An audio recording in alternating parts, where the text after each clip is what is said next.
Então, assim, o quanto que você acha que chegamos num momento como esse? Que, por exemplo, uma Unilever pode contratar um serviço de gestão de pessoas ou de gestão de sustentabilidade da Natura? Formar pessoas, de repente eu quero formar uma pessoa numa cultura X, eu mando alguém da Natura na empresa X para aprender algo e fazer trocas, né? Tem 1000 possibilidades. Olha, eu não sei te dizer quando, eu não tenho essa resposta não. Mas eu acho que a gente está na iminência dessa transformação. É assim, para dar respostas complexas, você não consegue dar respostas para um mundo complexo num mundo que é hierárquico, sequencial, podcast, né? Não dá tempo, né? Você não consegue dar respostas assim. Em tempos de muita pressão, que é o que a maioria está vivendo, a história do pertencimento que eu falei, pra você saber você tem com quem contar, você está ali, não está sozinho na sua casa, num quarto fechado, você está ali com um conjunto que está vivendo a mesma coisa, que você toma um café, que você troca, que você conversa, que você debate, que você se apoia, eu acho fundamental. Então essa rede de apoio que se dá também no presencial, eu acho que ele é muito importante nessa jornada. Future Hacker Life Path Future.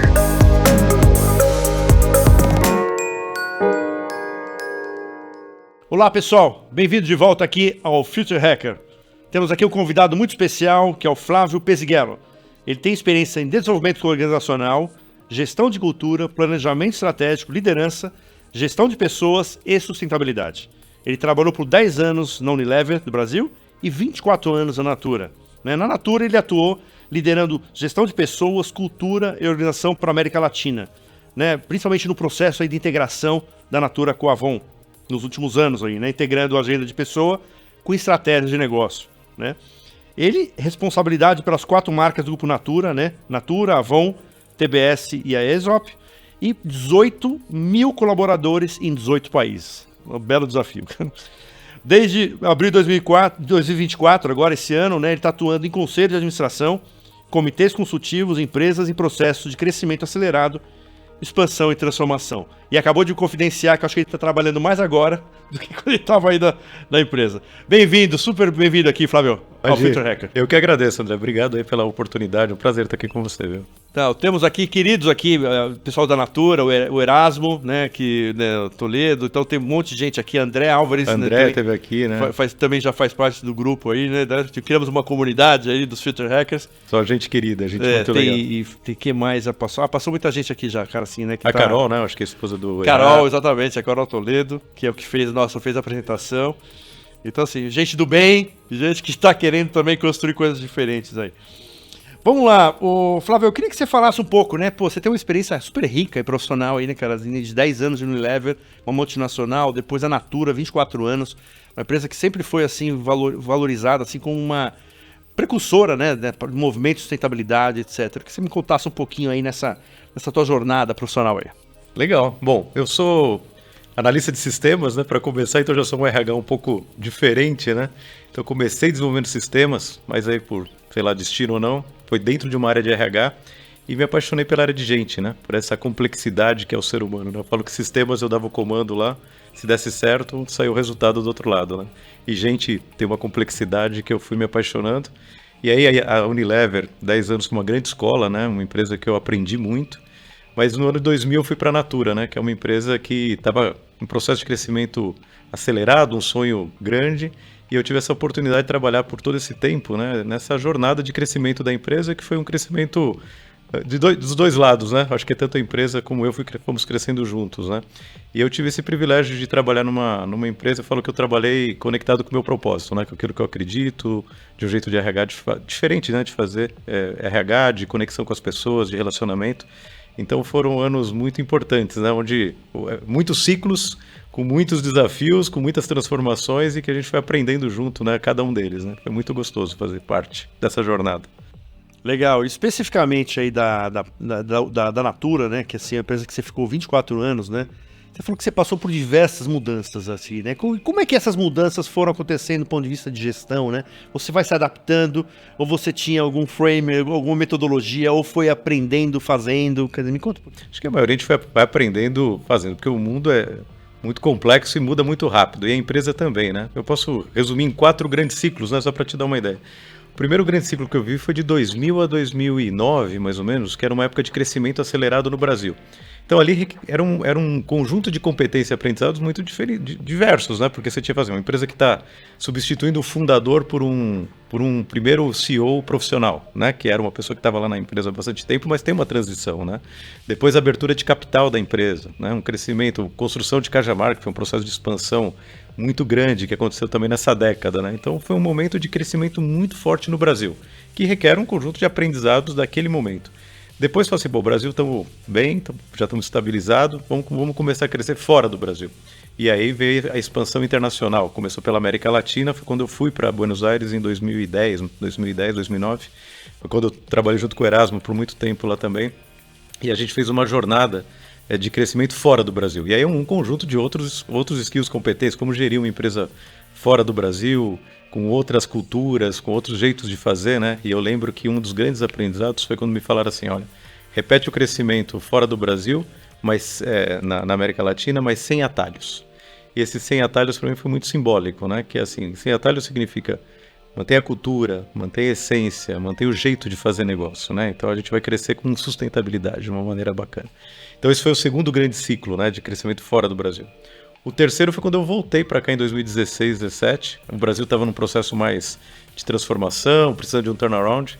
E a gente fez um trabalho muito forte de estratégia com cultura e um resgate da essência da empresa, né? E a gente começou a resgatar o que seria a venda direta, um processo de digitalização da empresa, né? De começar a ampliar as conexões e as relações com as consultoras.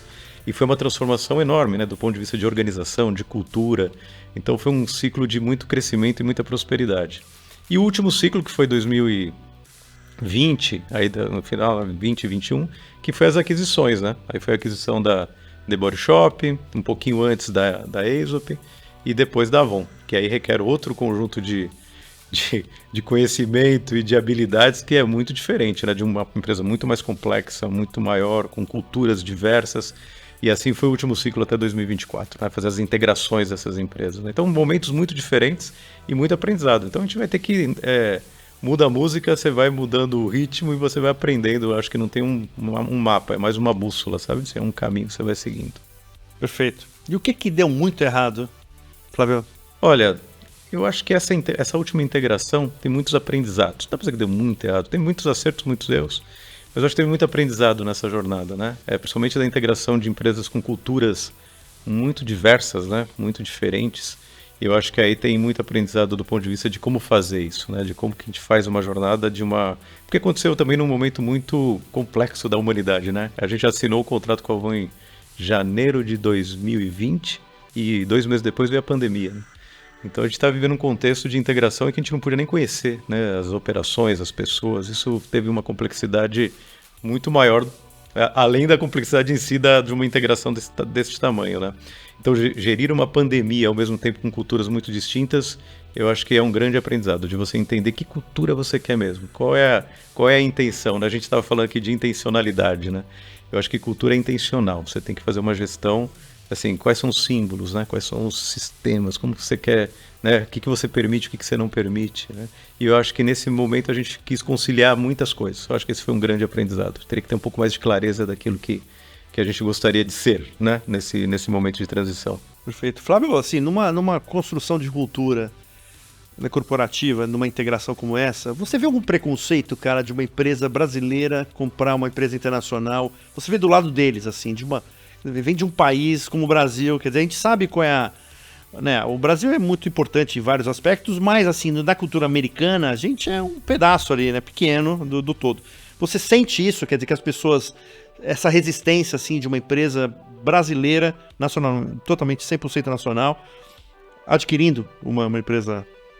Olha, não sei dizer genérica, no caso da integração que eu vivi, eu não sentia não, viu, esse preconceito... Como eu disse, né, acho que tinha um desconhecimento enorme, até por conta da distância das culturas, do jeito de operar e pela dificuldade de não nos conhecermos pessoalmente, né, por conta da pandemia, então era tudo virtual. Então isso realmente causou um distanciamento, né? Então tinha um desconhecimento do que significa mesmo essa cultura, do que a gente está falando, quais são os símbolos, o que está por detrás daquilo, né? Então acho que esse desconhecimento atrapalhou um pouco, mas não era um preconceito. Acho que tinha mais do nosso lado, de às vezes nós nos sentirmos um pouco inferiores, né? Porque idioma, não tem conhecimentos globais, né? Tem todo um estereótipo, né? desse executivo. Então tinha até um pouco mais do nosso lado, de a gente assumir uma postura mais de liderança nessa transformação do que de preconceitos mesmo, né? Acho que é uma coisa mais do brasileiro, né?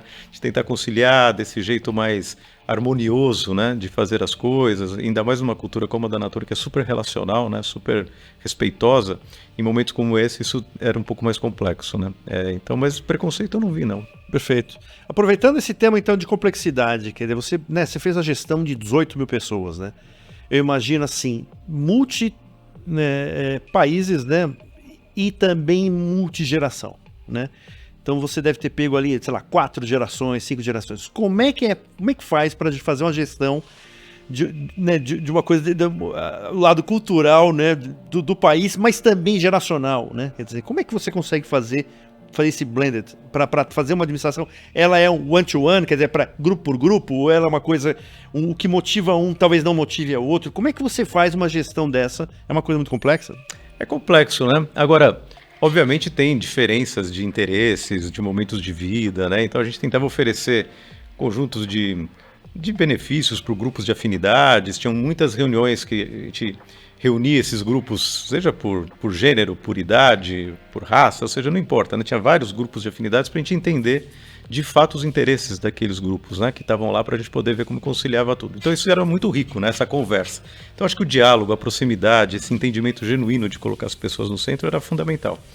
Agora, independente disso, que é super importante, eu acho que tem uma questão de... tinha uma proposta de valor, André, que a gente sempre usou na Natura e que eu acredito muito como filosofia, como crença, né? Isso funcionava para a relação com as consultoras, mas funcionava também na relação com os colaboradores, que a gente chamava dos 3 P's, né? E eu acredito muito nisso. O primeiro P era do propósito. Então, assim, qual é o propósito, né? Serviço do que nós estamos trabalhando? Para que a gente está fazendo tudo isso, né? Então, esta conversa de propósito era muito forte na Natura. Isso conecta todo mundo, né? Porque tem a ver com o que eu acredito, independente de qualquer subdivisão, né? Tem uma questão do que eu quero, né, fazer parte. Então, essa história do propósito era muito forte lá, que era o primeiro P. O segundo era de pertencimento. Então, assim, eu pertenço a um grupo que está a fim de fazer algo, deixar um legado. Então, esse sentimento de fazer parte, de ser ouvido, de ser escutado, de contribuir, de estar próximo, ele é muito poderoso, né? Porque daí a gente está construindo algo junto, né? Então, esse pertencimento era muito forte. E o terceiro P era de prosperidade. Então, prosperidade tem a ver, obviamente, quero ser promovido, quero ganhar mais, tem a questão financeira que é genuína e todos querem, né? Mas também tem uma questão de prosperidade, assim, eu vou sair melhor do que eu entrei, né? Assim, seja do ponto de vista de desenvolvimento, de aprendizagem, etc. Então, todos os mecanismos que a gente tinha do ponto de vista de ferramentas, benefícios, processos de recursos humanos, era para tentar trabalhar um pouco dessas 3 coisas, né? Então, essa arquitetura trazia muito engajamento, né? Trazia as pessoas para construir algo juntos, né? Eu acho isso muito poderoso. Então, independente dessas segmentações que tem que ter para poder entender necessidades, vieses, etc., é fundamental, mas ele era muito importante para a gente poder construir algo comum juntos. Isso dava uma liga muito forte e poderosa, assim, né? Na jornada que a gente estava construindo.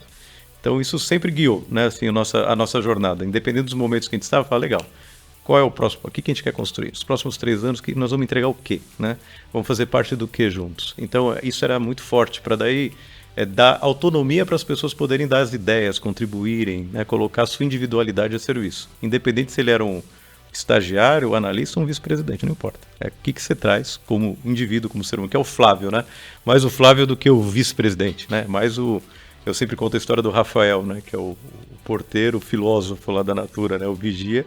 Ele chegava e falava, Flávio, segundo Shakespeare, né? Eu falei, cara, incrível, né? Como que a gente tira a potência disso, né? É o Rafael, mais do que o cargo que ele ocupa, né? Então, isso dava muita potência para a jornada. Eu acho que é isso que eu acredito como filosofia pessoal até. Perfeito. Flávio, aproveitando um pouco esse teu gancho, você acha que já chegamos a um grau de maturidade com uma empresa como essa, que chegou esse blended, né, do 3 P's, assim, que poderia exportar esse conhecimento para outras empresas? Você acha que assim, já chegamos num grau de maturidade que poderia ter uma Academy Natura com esse tipo, com esse conhecimento e que poderia estar sendo inspiração para outras empresas? Eu acho porque não só esse, como tantas outras empresas têm muito para oferecer, né? Cada um tem o seu core, né? A sua essência, né? Aquilo que tem a Natura tem muito conhecimento, por exemplo, dentro da área de gestão de sustentabilidade, de regeneração, né? Tem muito conhecimento aí. Isso poderia ser facilmente não, mas poderia ser organizado, estruturado e ser uma nova avenida de negócios, né? Poderia. Como um conhecimento desse, um processo de capacitação para formar culturas, né?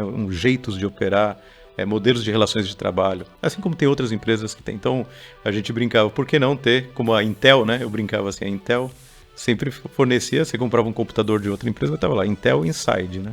Então, era assim, né, que a gente comprava os computadores. E era a tecnologia Intel que estava lá dentro.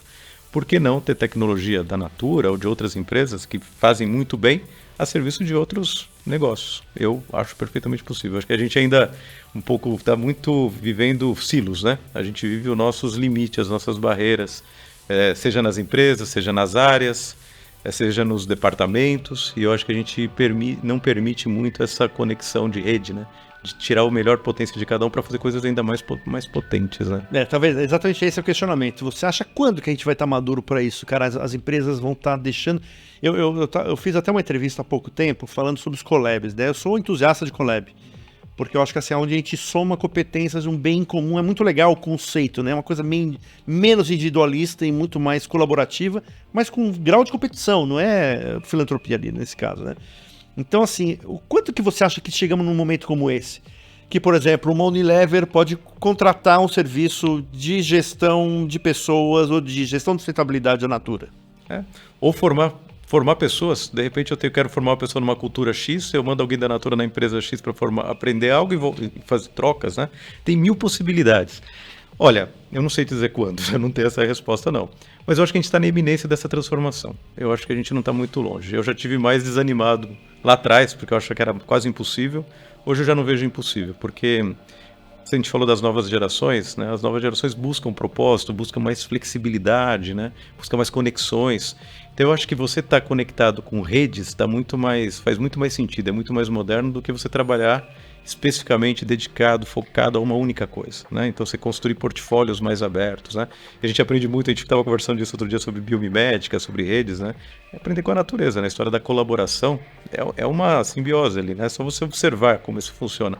Se a gente trazer essa filosofia para a gestão, você vai ver o quanto de potência que tem nisso, né? Então, eu acho que com a tecnologia do jeito que está avançando, cada dia tem uma amiga que fala que a gente sempre vive, hoje a gente está vivendo a pior tecnologia do mundo, né? Eu falei, mas como a pior?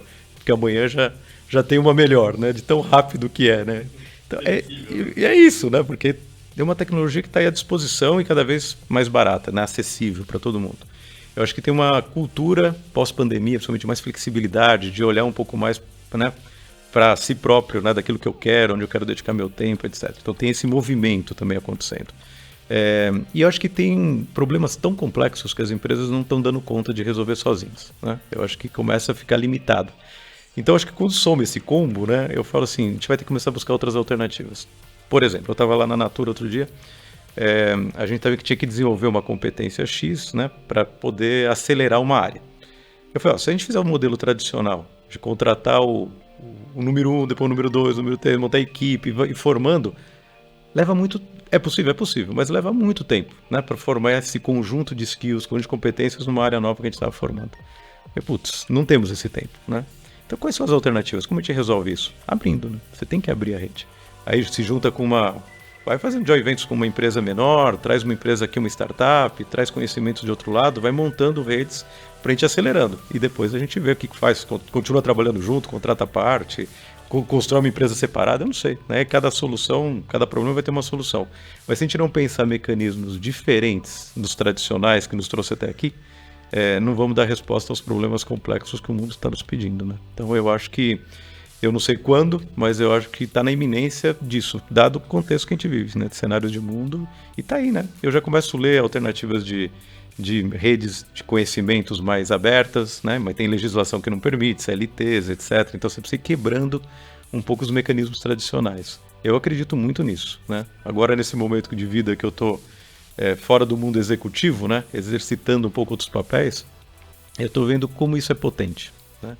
E eu consigo ter um olhar do mundo executivo de outra... Eu falei, Canê, você está na pista dançando, quando você sai, vai para o balcão e olha, né? o pessoal dançando ali embaixo. Eu estou agora olhando, observando aqui, né? Quando você está lá embaixo, você está no calor do dia a dia, né? Você tem menos visão desse todo. Eu estou num momento agora que eu consigo enxergar um pouco melhor isso, né? E vejo as possibilidades. E estou exercitando na minha própria vida pessoal, né? Um pouco esse portfólio de atividades, dedicando tempo em vários projetos interessantes, com propósito, com impacto, que façam sentido. E eu falo, putz, tem necessidade dos dois lados.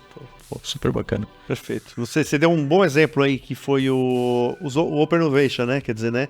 Eu acho que já é uma primeiro... bem interessante, que é quase um primeiro passo para isso, né? De eu entender que eu não tenho todas as competências in-house e que eu posso buscar fora, são caras que estão pensando talvez um pouco mais lá na frente, e isso aí posso trazer, né, e absorver esse negócio. É isso mesmo. Você tem que quebrar um pouco o orgulho, né? Aquele assim, só eu sei fazer, o orgulho de autoria, né? Isso aqui é propriedade. Tem que quebrar um pouco isso. E tem, as startups estão nos ensinando isso o tempo inteiro, né? De sistemas abertos, né? Então você tem que ir aprendendo com isso. Então tem uma questão cultural e até de individual que a gente vai ter que ir mudando, né? Porque não é tão óbvio, mas eu acho que não vai ter outro caminho, não. Eu acho que é um caminho viável, possível e necessário. Né? É por isso que eu, de novo, sou um grande entusiasta desses collabs, cara. Eu acho assim, quando eu vejo, né, a Mondelez com a Havaianas criando produto, Chili Beans com Unilever, quer dizer, eu acho muito interessante assim, né? Que você abre mão um pouco daquele, né, e vamos fazer coisa junto, que talvez que nenhum dos dois façam individualmente, a gente vai fazer uma terceira coisa, né? Você imagina o potencial que a gente tem de possibilidades a partir disso, né? Pois é. A partir disso, né? Então, eu acho que aí tem muita potência. Precisa mudar toda a lógica de gestão mesmo, né? De como que você faz isso, né? Como que você abre mão um pouco dos seus orgulhos, egos, etc, né? Mas eu acho, de uma potência enorme. Então, acredito muito nisso. Para tudo isso que nós falamos, inclusive para a questão de competência, desenvolvimento de pessoas e assim por diante. Perfeito. E do ponto de vista de gestão, Flávio, uma coisa que você vê lá fora, né, principalmente lá nos países nórdicos ali, né, uma gestão mais holocrata, né, quer dizer, as hierarquias um pouco menores. Como é que você vê isso aí, né, assim, você acha que no modelo de gestão ele consegue compor com essa nova visão que a gente está falando, por exemplo, ou vai ter que ter tudo transformado diferente? Não, tem que mudar. Né? Uma das conclusões que nós chegamos no momento de transformação lá digital da empresa, né, assim, para dar respostas complexas, você não consegue dar respostas para um mundo complexo num mundo que é hierárquico, sequencial, podcast, né? Não dá tempo, né? Você não consegue dar respostas assim. Então só tem um jeito de trabalhar isso, que é você abrindo, né? Você trabalhando um pouco aquilo que nós acabamos de falar, trazer a potência do indivíduo, abrir um pouco as hierarquias, ver de onde vêm as soluções, que pode vir de qualquer lugar da empresa, não exatamente nas hierarquias dos cargos, né? Eu sou muito contra esse negócio da hierarquia tradicional do cargo, que você pega às vezes o estagiário, o analista, uma pessoa que está numa questão organizacional mais inferior, vamos dizer assim, do ponto de vista hierárquico, mas aquela pessoa é a melhor pessoa para dar uma solução para aquele problema, né? Porque tirando aquela posição, a pessoa é aquilo que eu falei, é o filósofo, é o artista, é o youtuber, né? Não sei. E como que a gente precisa desse conhecimento? Então, acho que na hora que você quebra essas barreiras, né? Você quebra essas hierarquias e você tem gente trabalhando em função de um propósito que está claro, todo mundo sabe o que precisa ser feito, problemas a serem resolvidos, então, cara, todo mundo vai pôr a sua inteligência, né? Inteligência coletiva a serviço. Então, é uma outra lógica e pode ser gente de dentro, pode ser gente de fora, vamos dizer assim, das hierarquias tradicionais ou da área ou da empresa, como a gente estava comentando agora há pouco, né? Então, na hora que você abre isso, você monta e desmonta conforme as necessidades das coisas precisam ser resolvidas. Né? Isso é uma outra lógica de gestão.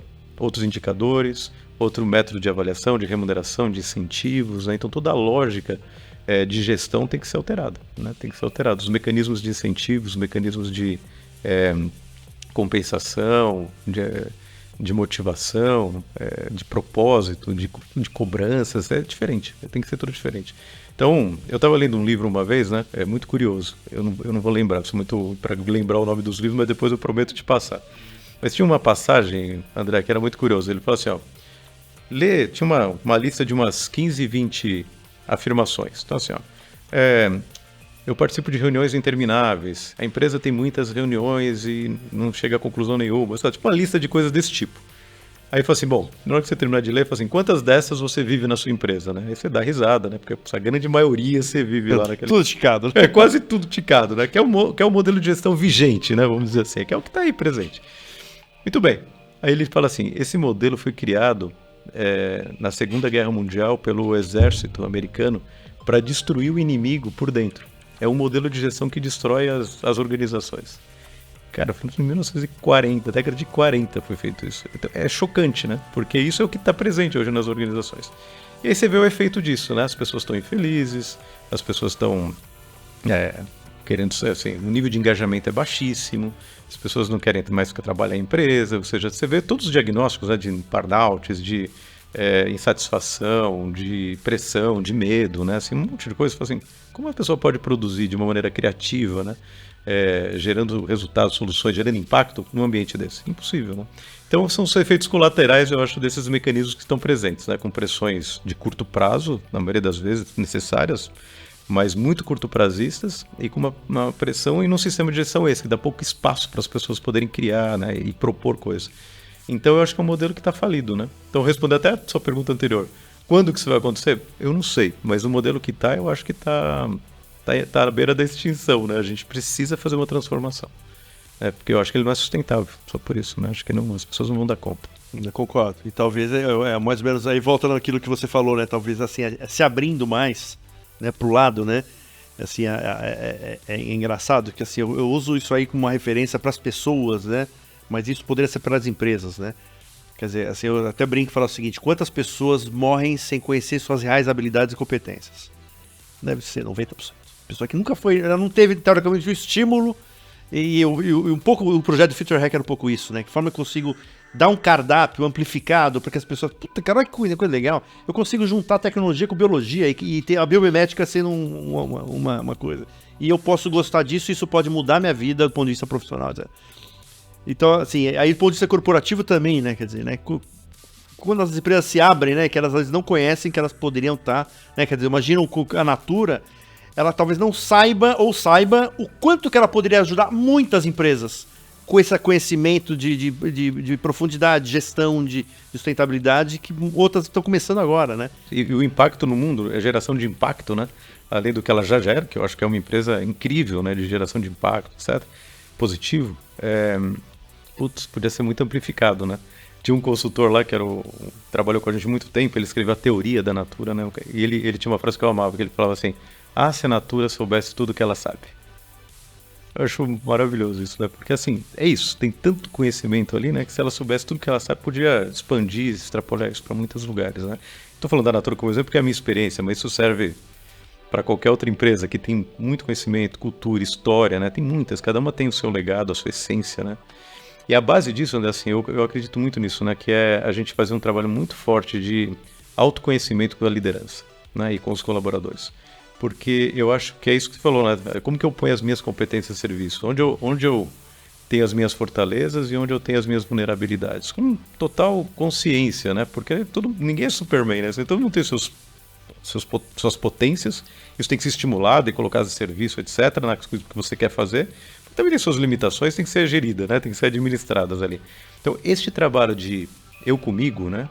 Que é a base do bem-estar bem, inclusive, né? Do autoconhecimento, ele era muito importante, porque daí era uma liderança mais consciente daquilo que ela quer trabalhar, naquilo que ela tá ligado com o propósito, né, que a gente estava falando.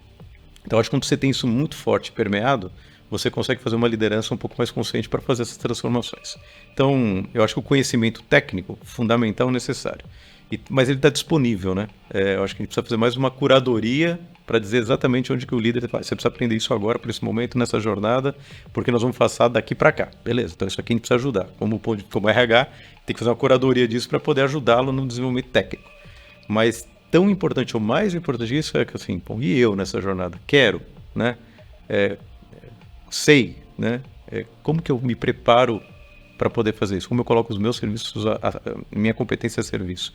Então eu acho que esse trabalho de autoconhecimento, de consciência, de você ter uma liderança que realmente está disposta a abrir mão dos egos, está disposta a abrir mão do poder, né, da hierarquia, para poder falar, vamos abrir isso aqui porque nós vamos fazer algo muito mais potente. Putz, isso faz muita diferença. É mais importante do que o conhecimento técnico em si. Então eu acho que esse é um trabalho que todo mundo devia fazer. Perfeito.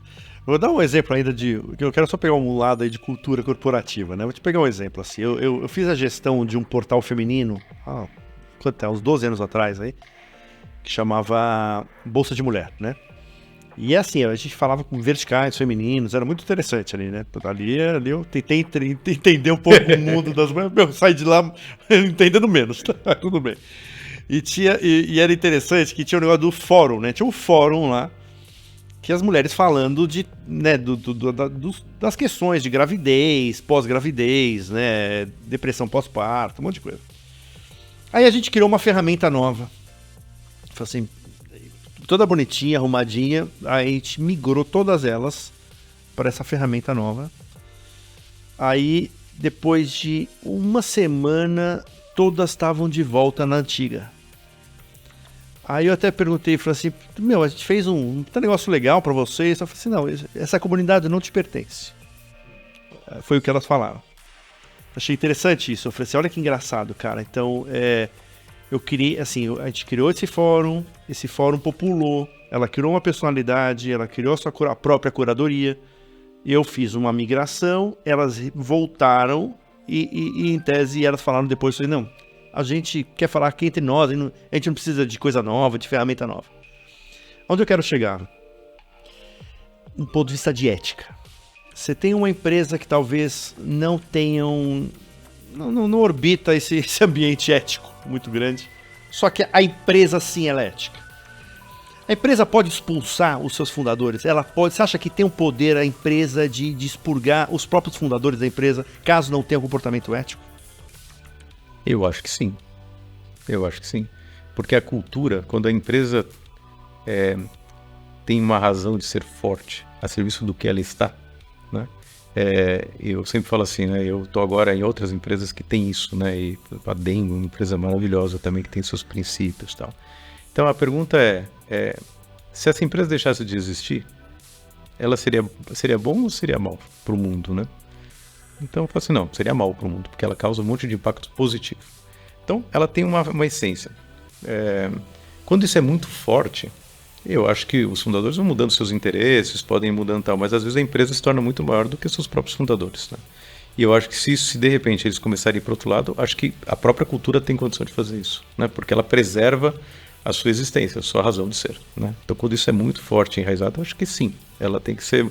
E quando eu entrei, por exemplo, na Natura, assim, eu estava acostumado com processos muito claros, né? Procedimentos, tal, porque eu vinha da Unilever, uma empresa que tinha tudo muito estruturado. E eu cheguei na Natura e tinha muita dificuldade em tomar decisão, né? Porque não tinha nada escrito, né? Não tinha processo, não tinha protocolo, não tinha nada. E o fundador era meu chefe, um dos fundadores, né? E ele perguntou para mim assim, como é que você tá? Tá contente aí? Tá chegando aí na Natura? Como é que tá? Eu falei, olha, tenho muita dificuldade em tomar decisão. E ele me falou assim, mas por quê?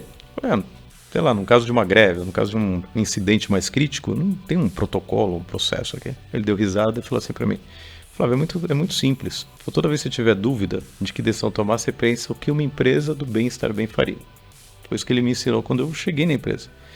Falei, o que será isso, né? Eu fui estudar a cultura, fui estudar a razão de ser, fui viver um pouco isso. E demorou um tempo, né, até para eu entender o que estava por detrás de toda a filosofia da empresa. Mas quando você aprende, você fala assim, entendi. Isso me guiou muito tempo, né? E foi o que eu tentava transmitir para outros executivos quando chegavam lá, etc. Então isso foi um grande ensinamento. E em qualquer empresa que eu estiver, eu falo assim, bom, vamos entender claramente qual a razão dessa empresa, para que ela está aqui. Porque na hora que você tomar a decisão, você vai trabalhar e vai tomar uma decisão baseada na essência daquela empresa, né? Naquilo que faz sentido para aquela empresa.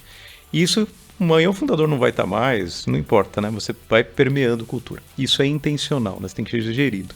Por isso que eu acho que cultura não é algo abstrato, né? É algo que você pode gerir com símbolos, sistemas, você vai dando exemplos o tempo inteiro, né? Você vai conduzindo aquilo para intencionalmente fazer aquilo que a gente acredita, né? Que faz sentido para perpetuar aquela cultura. E isso se torna maior do que os fundadores em algum momento. Então, acho que sim. Muito bom. E ainda, de novo, pegando a questão de cultura, esse mundo híbrido agora, né? A gente tem, né, empresas, gente que até nem volta mais se for presencial, quer dizer assim. Como é que faz para a construção de cultura nesse mercado que está ainda meio, né, as empresas, assim, está desnivelado, né? Tem empresas que Sim. 100% virtual, 100% presencial, outras são meio termo, quer dizer, como é que se constrói cultura nesse período pós-pandêmico aí, do ponto de vista de você não ter as pessoas ali e ela tem uma vez por semana, outra, quer dizer, como é que constrói essa... É difícil. Olha, esse é um grande dilema e eu acho que a gente ainda está aprendendo, né? Acho que o mundo ainda está nesse pós-pandemia, aprendendo onde nós vamos chegar, né? Qual é o modelo ideal. Mas eu acho que a pandemia nos ensinou muito, né? Cara, eu vou falar aí uma opinião muito pessoal. Eu acredito no híbrido, né? Eu acho que o híbrido... Porque assim, o que as pessoas mais querem hoje é flexibilidade, né? Quer ter um pouco de flexibilidade do seu tempo para poder conciliar um pouco as diversas coisas. Tem a obrigação na empresa, tem que cumprir aquilo que está combinado, mas por outro lado tem outras coisas que às vezes o modelo híbrido te permite, né? Então eu acho que totalmente remoto, eu durante a pandemia vivi isso no meio de uma integração, né, que era complexa pra caramba, eu tive muita dificuldade em manter cultura, porque cultura você observa, né? E ela está em tudo, ela está no escritório, está na forma como você constrói, está na forma como você recebe, está na forma como você cumprimenta, no café. Tem um monte de artefatos ali, né? Que você vai construindo intencionalmente para falar, essa é a empresa que a gente acredita, que tem símbolos, né? Por todo lugar que você olha. No virtual fica mais complexo, né? No virtual você fala assim, cara, você tem uma tela ali, só como que você cria isso? Dá para criar? Dá. Você cria princípios, a forma que você toma decisão, o que te guia para tomar decisão, tudo bem. Mas ali eu acho insuficiente, né? Eu acho que você precisa ter Você está observando o tempo inteiro, né? Como que o líder toma decisão, como ele se comporta, como todos esses artefatos. Então eu acho que o híbrido é um bom modelo, porque ele te permite uma certa flexibilidade. Eu tá aqui, tá lá, até tá morando fora, né? Eu falo assim, o cara mora no litoral. Ele pode trabalhar segunda e sexta da casa dele, terça, quarta e quinta aqui em São Paulo no escritório, sei lá. Né? Dá para ele conciliar algumas alternativas. Então tem essa flexibilidade que eu acho ótimo, mas tem o presencial, né? Que tem o presencial que é isso que eu estou falando, né? E é uma questão que eu vivi. Eu acho que em tempos de crise, em tempos de muita pressão, que é o que a maioria está vivendo, a história do pertencimento que eu falei, pra você saber que você tem com quem contar. Você tá ali, não tá sozinho na sua casa, num quarto fechado, você tá ali com um conjunto que tá vivendo a mesma coisa, que você toma um café, que você troca, que você conversa, que você debate, que você se apoia. Eu acho fundamental. Então essa rede de apoio que se dá também no presencial, eu acho que ele é muito importante nessa jornada. Então, essa é a minha crença. Eu acho que ela deve estabilizar aí pelo meio do caminho, né? Eu acho que nem voltar 5 dias por semana no escritório e tal, eu acho que já foi, né? A não ser que assim, tem uma semana muito complicada, precisa estar todo mundo lá, faz parte, né? É uma exceção, mas como regra, eu acho que não é uma boa solução, tampouco totalmente virtual. Eu também acho que não perde muito isso que você estava falando da cultura. Então, acho que esse meio do caminho, você construir, o que não pode é no dia que você vai para o escritório, você ficar trancado numa sala no computador fazendo reunião virtual. Aí não faz sentido também, né? Então, o pessoal reclama, eu vim para aqui para quê? Né? Então, tem que também ser intencional, como eu disse. A hora que você vai para o escritório, você tem que ter reuniões coletivas, tem momentos juntos, né? O pessoal trabalhando de uma maneira mais todo mundo junto. E aí faz sentido. Então, acho que se a gente organizar bem isso e preparar os escritórios para serem bons lugares para você estar lá, né? Eu acho que minimiza muito a ansiedade, minimiza um pouco esses impactos todos que a gente está falando, cria repertório e, bom, enfim, é o que eu acho mais viável. Eu penso muito parecido também. Eu acho que para mim é exatamente isso. Eu tenho dificuldade também de trabalhar remoto, porque se eu tô com a geladeira vazia, às 4 horas da tarde eu tô roubando queijo ralado pra comer. Entendeu? Não tem nada, eu vou comer queijo ralado. Tem que fazer algo. Eu fico roubando a geladeira, eu fico assaltando a geladeira em 10 minutos. Não dá. Então assim, eu não tenho mesmo o meu eu prefiro estar num lugar pela escassez, né? Porque senão eu vou ficar assaltando a geladeira. Vamos lá, eu queria dar um pulinho agora, trazer um item interessante, que é a parte de inteligência artificial, né? Então, a gente entrando mais na parte, né, de gestão de pessoas, de RH, de empresas, né? Você viu que assim na Amazon, há 2 anos atrás, teve um monte de demissões feitas por AI, né? Que é uma coisa meio polêmica ali, né? Do Bezos ali.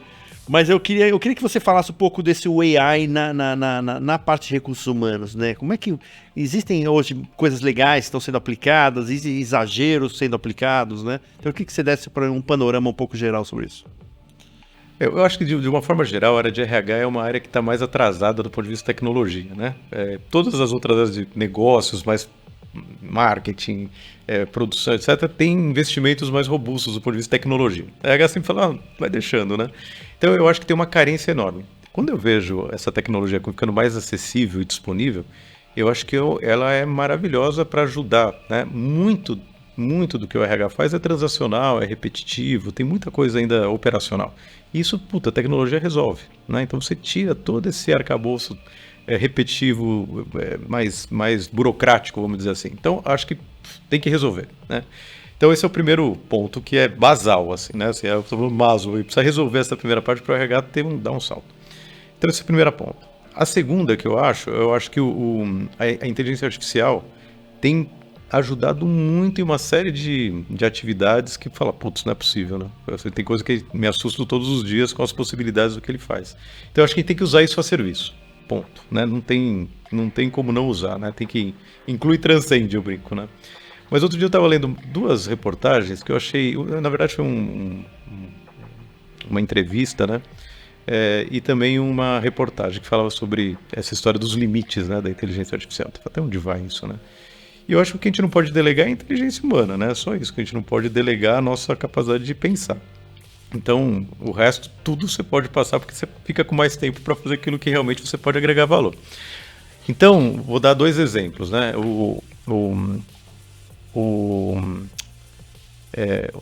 Essa entrevista que eu estava vendo, ele estava falando sobre diversidade. Eu falo assim, que o grande desafio era que a inteligência artificial diminui muito a história da diversidade. E eu tento concordar, achei um ponto de vista muito interessante, que ele fala assim, putz, uma coisa é que você colocar grupos muito heterogêneos para pensar sobre algum determinado problema e resolver, é muito diferente você jogar numa máquina que vai dar respostas mais padrões, mais padronizadas, né? Então eu achei essa abordagem interessante de falar assim, puta, quanto fica a diversidade de ideias, de pensamentos, de hipóteses, né? Quando você tem aqui um monte de grupos pensando com filosofias, origens diversas, né? Com AI. Então eu falo, putz, é um bom ponto. Eu acho que isso não pode ser substituído, né? Você não perder a riqueza que tem por detrás desse debate, né? Porque isso te dá respostas mais autênticas, né? Mais proprietárias. Então, porque senão daqui a pouco tá tudo igual, né? As empresas faz uma... Até porque a criação dos algoritmos, você tem vieses. Tem vieses. Você, assim, quem foi que criou aquele algoritmo? Quem foi, né? Então, assim, pode ser que aquilo seja totalmente enviesado e você, no final, tem um resultado que a origem que foi enviesada, né? Exatamente. E aí você perde isso. E aí você perde a sua autenticidade, né? Então, senão daqui a pouco tá tudo meio... E eu falei, putz, isso é um bom ponto e eu acho que isso a gente tem que tomar muito cuidado para não perder, né? Para não perder aquilo que é identitário, que é proprietário, que é autêntico, etc., que pertence à sua essência. Cada empresa tem a sua, cada indivíduo tem a sua, então isso não pode ser perdido, né? Então, esse é o primeiro ponto.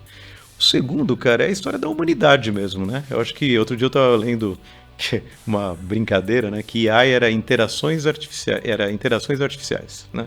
Cada vez mais a gente está ficando com o like, é o curtidos, mas não tem não tem mais o papo de chopp, né? O papo de botequim, não tem mais o café do corredor, a rádio, né? Aquela que corre nos corredores, né? A rádio corredor lá. Isso é maravilhoso, né? Você não pode perder o que está na interação, na troca, nas relações, né?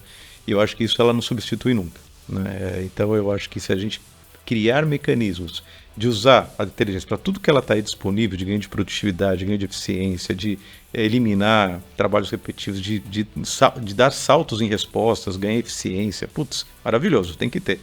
Mas essa sensibilidade, né, em mundos que... Outro dia eu estava vendo uma pesquisa que fiquei assustado, né, que era 57% dos C-levels estão ou com burnout ou em alto nível de pressão, quase 60%. E 77% estão com medo de ser desligados, de ser mandados embora, de perder o emprego. Cara, como que um presidente, CEOs e C-levels, nesse ambiente de pressão, pode fazer uma transformação verdadeira? Falando da coragem que a gente estava falando de abrir, de fazer rupturas. Não dá, você está no modo sobrevivência, né? Você está no modo ali de... Então é muito... Então, tudo bem, inteligência artificial pode ser... Mas como você trata isso? Isso não tem como, isso é humanidade, isso é proximidade, é estar junto, é você estar resolvendo essas coisas com olho no olho, né? Então eu acho que isso que tem que ser preservado, né? Não perder isso que está muito característico do humano. Perfeito. Tem um tema que a gente até fala bastante, que é assim, o déficit cognitivo pelo digital, assim, né? Assim, é um pouco isso, né? Quer dizer, assim, você fala do lado de percepção, eu falo do o caminho do analógico é muito interessante. E esse caminho, normalmente, o digital ele faz os atalhos, né? Então, quer dizer, teoricamente, antigamente, você da nossa época aí de guia 4 rodas, o F4, 8, quer dizer, você tinha que ficar achando o caminho, juntar duas páginas, o guia rodoviário. E hoje você aperta o botão e ele te leva lá. Maravilhoso. Então você imagina assim, só que naquele... a parte do ponto de vista de cognição, aquilo te ajudava muito, o caminho também fazia muito sentido, né? Muita coisa. Então, quanto que você perde, né, também de você só o digital, que esse é o que você vê hoje com os jovens, né, que estão ali, essa visão um pouco mais, né, de cadência, um pouco mais do caminho da história e não apenas os atalhos, né? Pois é, por isso que eu acho que o mix, né, eu sempre acho que inclui e transcende, né, eu sempre falo isso, você pega o que tem e vamos dar um passo acima, roda numa espiral acima, né, e não é uma coisa ou outra, é que nem o curto prazo e o longo prazo. Mas a gente vai fazer, tem que fechar o tri, óbvio tem que fechar o tri. Mas a margem, óbvio, tem que fechar. Mas ao mesmo tempo não podemos construir perenidade, construir cultura, construir jornada de formação e desenvolvimento para garantir a perpetuidade dessa empresa. O que está acontecendo é que as empresas estão olhando só um pedaço. E a mesma coisa é isso, né? Se olhar só a inteligência artificial, põe o resto, né? Em tempos de carência de humanidade, né, que a gente está vivendo, de guerras, o mundo precisa disso, né?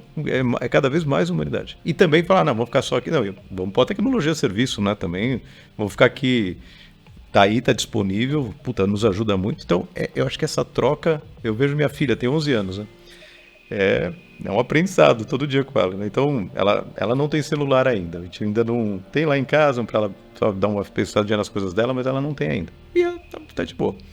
Mas ela tá no mundo de tecnologia, você vê a facilidade que eles têm, mas ao mesmo tempo ela fica brincando lá de fazer pulseirinhas, né, com artesanato, faz desenho. Então, assim, eu acho que essa troca para também ir desenvolvendo aquilo que a gente tem de mais importante, né, para ela poder saber depois como conciliar essas duas coisas. E, putz, vai ficar um ser humano mais completo, né? Assim, pelo menos a gente espera, né?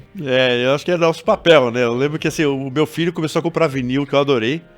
E uma coisa que eu fazia todas as férias com ele, eu ia em casas de árvore, né? Pra fazer fogueira, exatamente pra tirar o eletrônico. E é interessante, né? Você vê a empolgação do moleque ligando uma lareira num cenário meio nublado, assim, ele ficando todo feliz como ele conseguiu ligar a lareira. Eles adoram. Muito legal, né? Eles adoram. Se você faz um convite desses, né? Eles adoram, né? Então eu acho que essa é a teoria do E, né? Vamos implementar a teoria do E. Simples assim, né? É óbvio, né? Mas não é óbvio. Então o óbvio precisa ser lembrado de vez em quando, que são as duas coisas, né? Não dá para excluir nada. Mas eu acho que essa troca pode ser maravilhosa. Perfeito. Flávio, queria agradecer muito a tua presença, um papo ótimo aqui, cara, ficaria aqui horas aqui falando. Eu queria que você deixasse as considerações finais aí. Cara, eu que te agradeço primeiro a oportunidade, né? Feliz de estar aqui. Eu acho que a gente está nesse movimento de ruptura, né? Dado o cenário atual que a gente está vivendo, que eu falei, né? De cenários empresariais, cenários de mundo, etc., né? De tudo que a gente está vivendo no mundo. Acho que a gente está num momento de transição importante, né? E eu acho que essas novas, nem tão novas, né? Mas essas abordagens de abertura, de mais conexão, de mais colaboração, de mais rede, de mais apoios, né? De achar as fronteiras entre os conhecimentos, né? Entre as empresas, não nos blocos. Eu acho que tem uma grande potência, né? Para a gente poder descobrir um novo caminho, né? Um novo jeito de fazer negócio, um novo jeito de a gente guiar a nossa própria jornada, né? Mais focado em propósito e aberto para essas inovações, né? E esses tantos conhecimentos possíveis que tem aí para a gente poder dar e receber, né? Acho que essa troca pode ser muito bacana. Então, no que eu puder contribuir nessa jornada, eu vou estar a serviço disso, que eu acho que tem muita potência, né? Acho que pode ser muito legal. E te agradeço que eu sei que o trabalho que você faz é muito disso também. Então, obrigado aí pelas provocações e pela oportunidade de estarmos juntos. Perfeito. Temos aí muita sinergia de pensamentos. Boa, obrigado. Pessoal, aqui o Flávio Pezzighello aqui no Future Hacker. Future Hacker. Life. Path. Future.